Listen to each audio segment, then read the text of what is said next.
To understand Luther, you have to understand this enormous burden of guilt that haunted him in the monastery. He would say, "You ask me, do I love God? Love God. Sometimes I hate God. I see Christ with a sword, with judgment, coming to condemn me."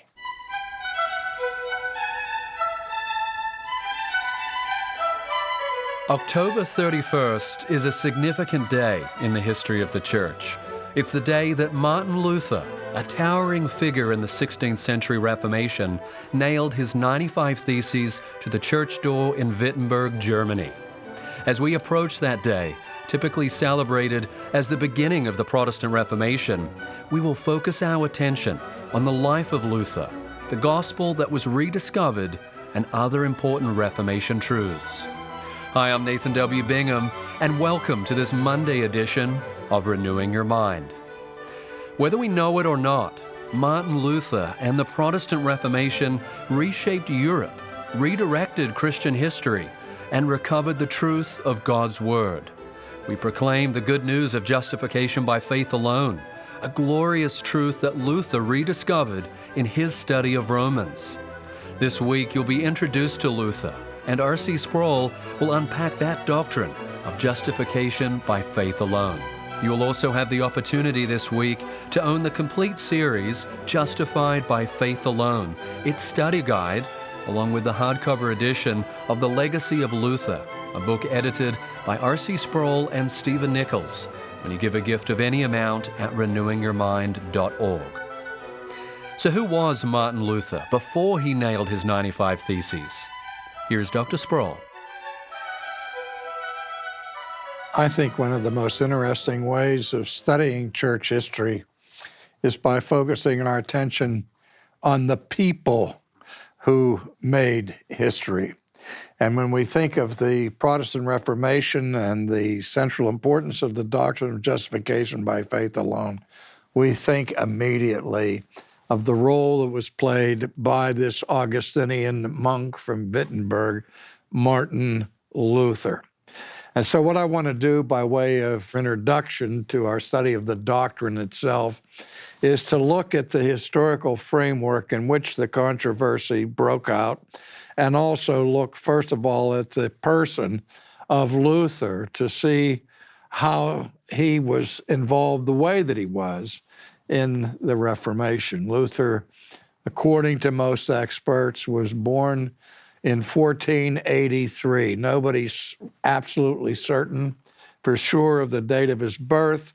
Some set it at November the 20th, others at December the 7th.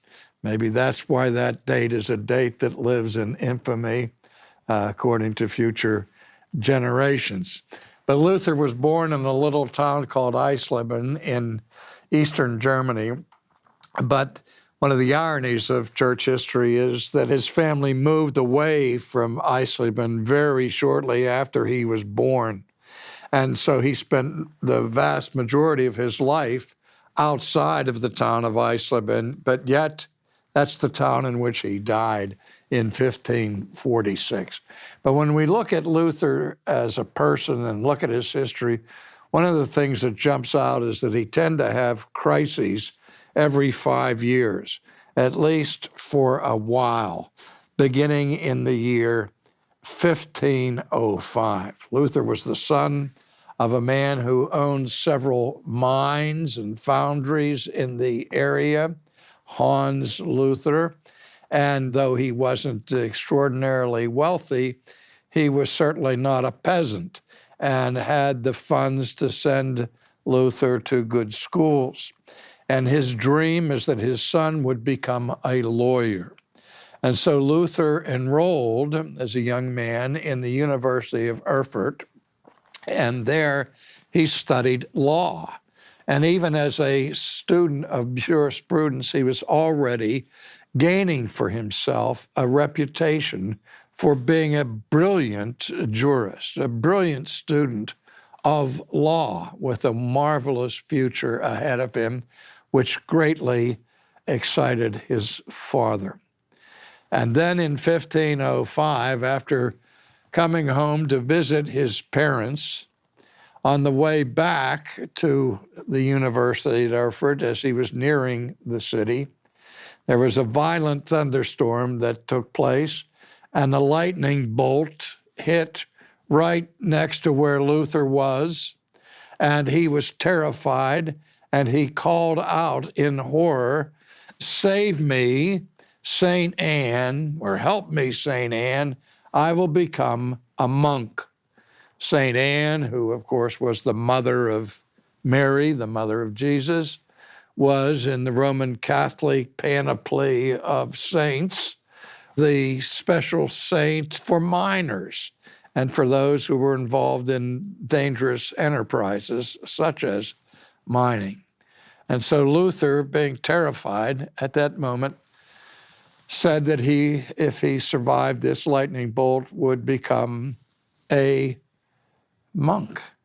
And so he went to the university, got his personal belongings, had a goodbye session with his friends, and they walked with him to the Augustinian monastery there in Erfurt and bade him goodbye as he turned his back upon them and walked through the door into the monastery to present himself as a candidate for the priesthood. You can't understand the Reformation, you can't understand Luther's role in it without understanding this crisis that took place in 1505 that drove him to become a monk, much to his father's consternation. Old Hans was fit to be tied that this son of his decided now to go into religious service as a clergyman, as a priest of all things, rather than to be a prominent attorney. Well, in any case, when Luther entered the monastery and went through the different stages to become ordained, which he was ordained in 1507, this was one of the most critical periods of his life, without which would never understand the doctrine. There's some great irony, however, involved in Luther's being ordained in Erfurt. A century earlier, a Czech preacher by the name of John Huss, or Hus, as it were, was accused of heresy because he denied the infallibility of the church and put Scripture over the canons and decrees of the Roman Catholic Church. And he was interrogated at the Council of Constance, and there at the Council of Constance was condemned to death. And the bishop who ordered his execution by being burned at the stake had this response from John Huss.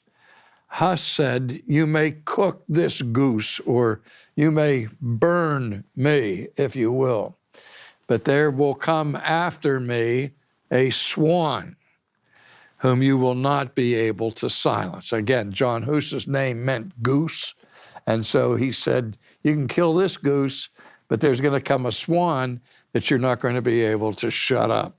I was in Prague on one occasion and couldn't believe the irony of two Catholic churches in the center square, and in the middle of the center square was this statue to John Huss.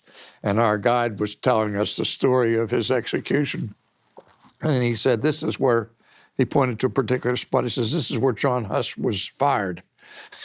So we got a new perspective on what it means to be fired from this man who had a little trouble with the English language. But anyway, Huss was burned at the stake, and he made that comment. Now, the apocryphal part of the story is the story that I make up, which really isn't true.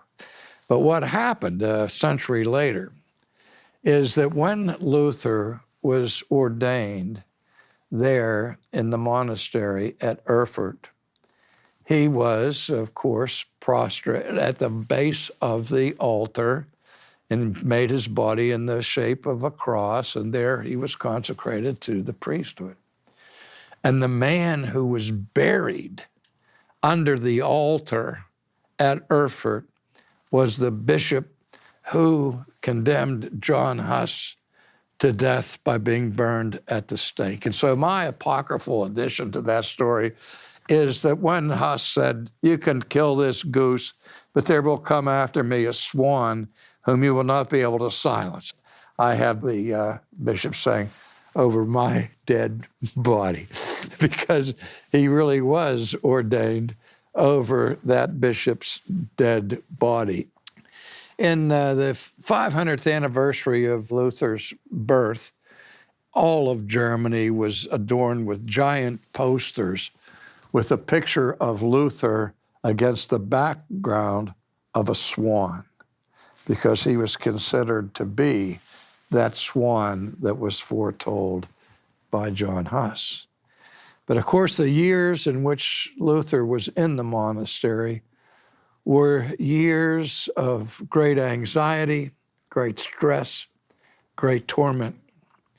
The best history that we have of it indicates that he was a superb monk, that he was very well behaved and extremely productive in the monastery, except for one problem.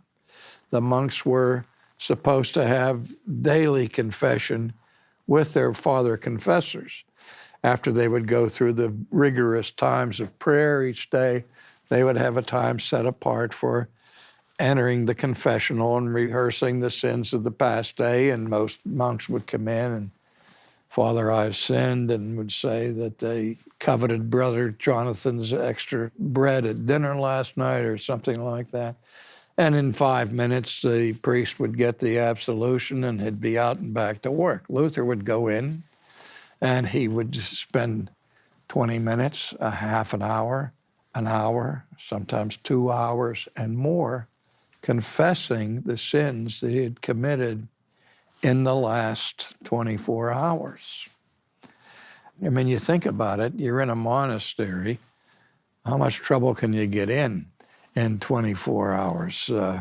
But Luther would think of all these things and ways in which he had disobeyed the law of God in the last 24 hours, and then would finally get his absolution, and then on his way back to his cell, he would think of a sin that he forgot to confess and would lose the peace that he had received from absolution.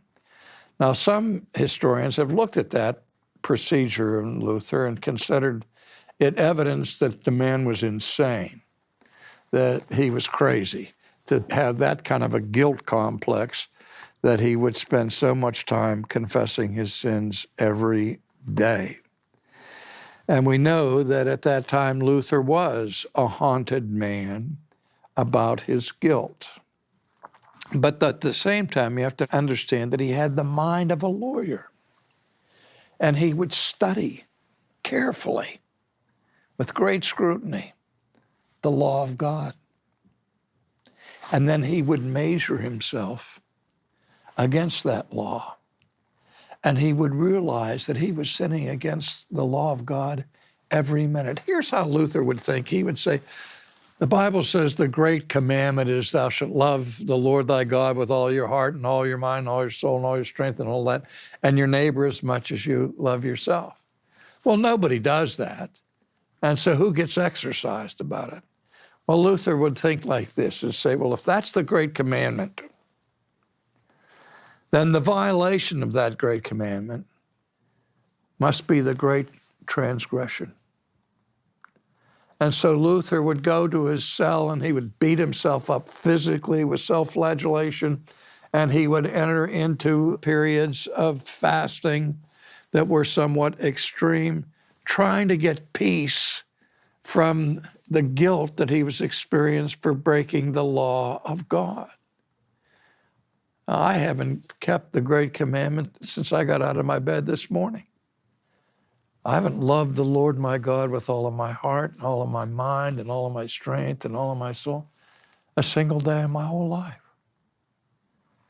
But nobody else does, and so I don't get so upset about it. But Luther did get upset about it.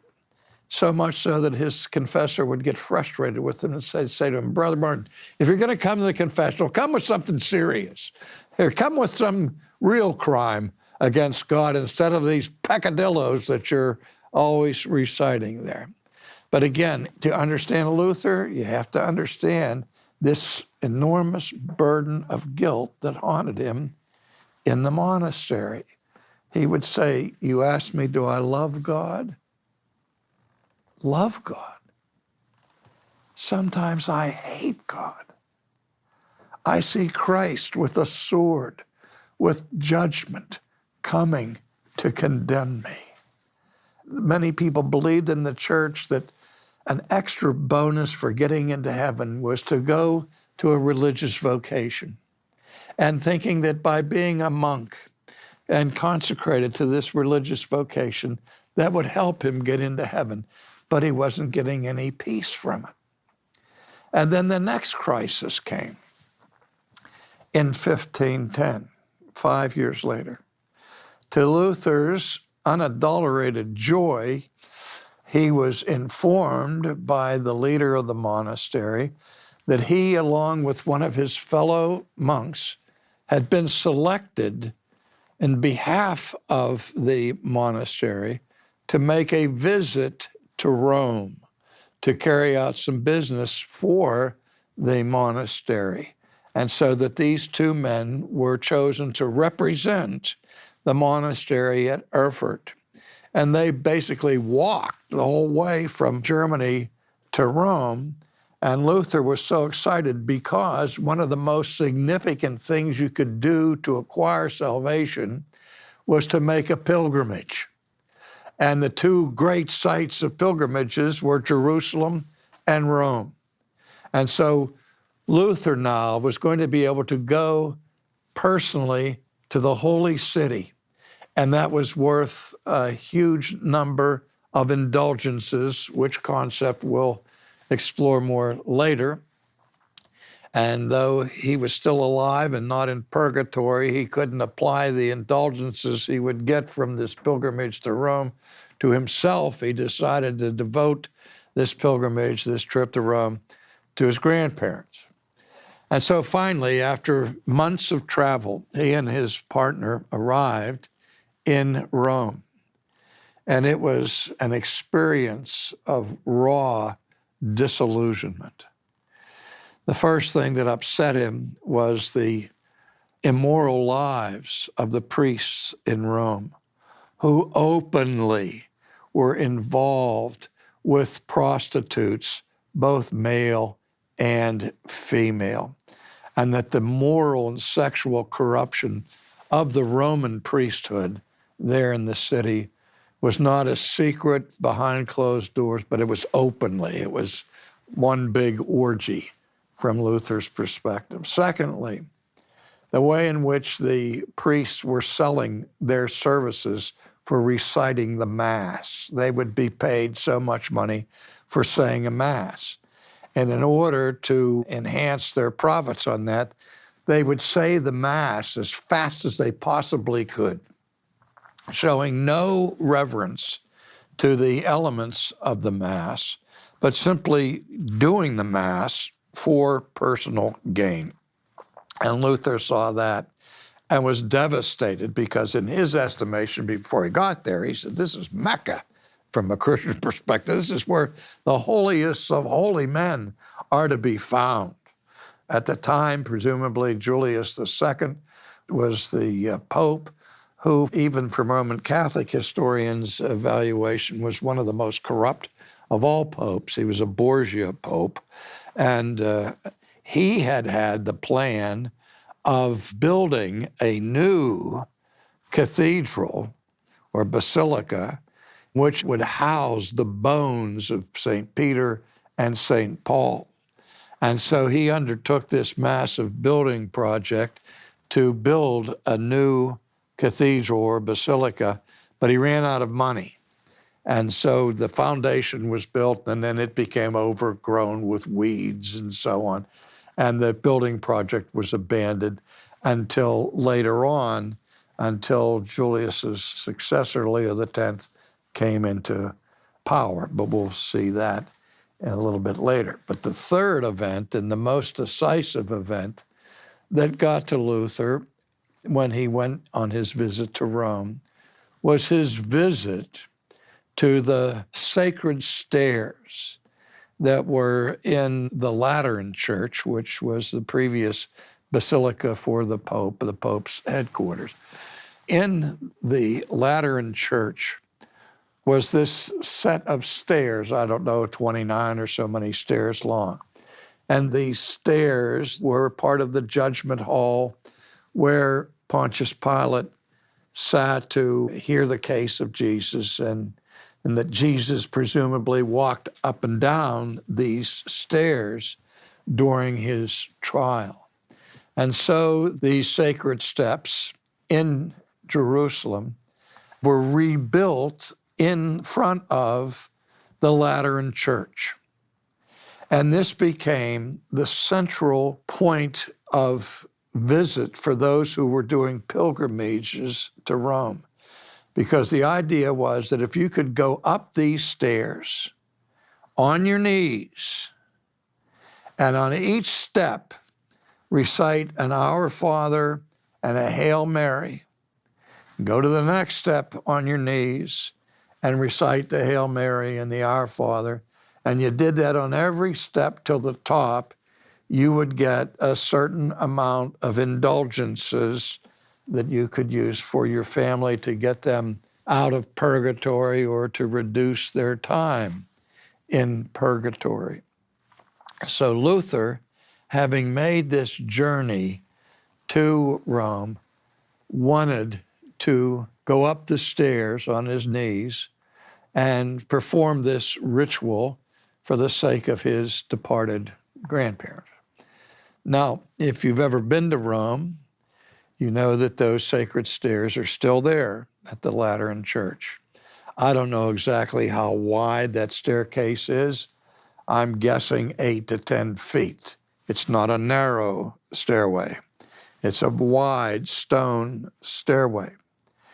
And the first time I went to Rome and went to the Lateran Church, in fact, I have to back up and say, our tour guide say, what do you want to see the most? And he expected me to say the Vatican or St. Peter's or this or that, the Colosseum. I said, I want to see the sacred stairs at the Lateran Church. And he did a double take. He said, no tourist ever asked him that. And I said, well, that's what I want to see. So I was on my own pilgrimage, a Luther pilgrim.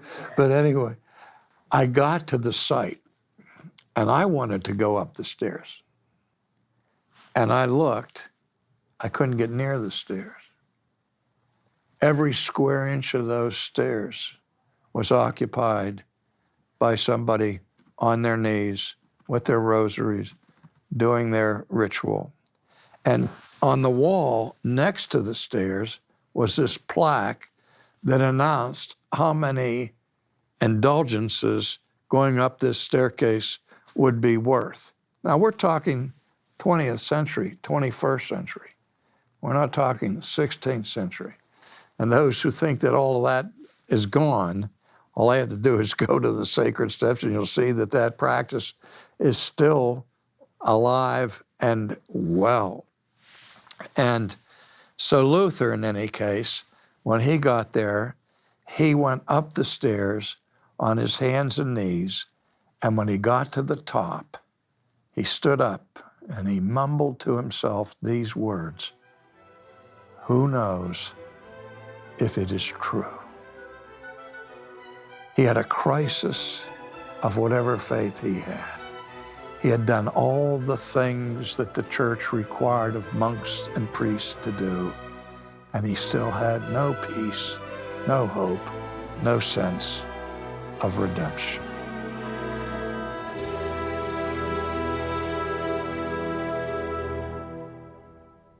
Thankfully, Martin Luther's story doesn't end with no peace, no hope, and no sense of redemption. This is the Monday edition of Renewing Your Mind, as we begin a series of episodes to celebrate the work of God in the Protestant Reformation. Today's message is from R.C. Sproul's 10-part series, Justified by Faith Alone. This historical and theological look at Martin Luther and the doctrine at the heart of the Reformation is one we as Protestants should return to again and again so that we don't forget what it was that we were protesting, so that we can contend for the gospel and the faith that was once for all delivered to the saints in our generation. You can own it along with the study guide when you call us at 800-435-4343 with a donation of any amount. You can also give your gift at renewingyourmind.org. When you do, we'll also send you the hardcover edition of The Legacy of Luther, edited by R.C. Sproul and Stephen Nichols, with contributions from Dr. Sproul and Dr. Nichols, as well as Sinclair Ferguson, W. Robert Godfrey, Derek Thomas, and others. Give your donation today at renewingyourmind.org or by using the link in the podcast show notes, and know that your support is helping spread the truths of the Reformation to the nations. Thank you. What happened during that monumental moment when Martin Luther nailed those 95 Theses to the church door? That's tomorrow, here on Renewing Your Mind.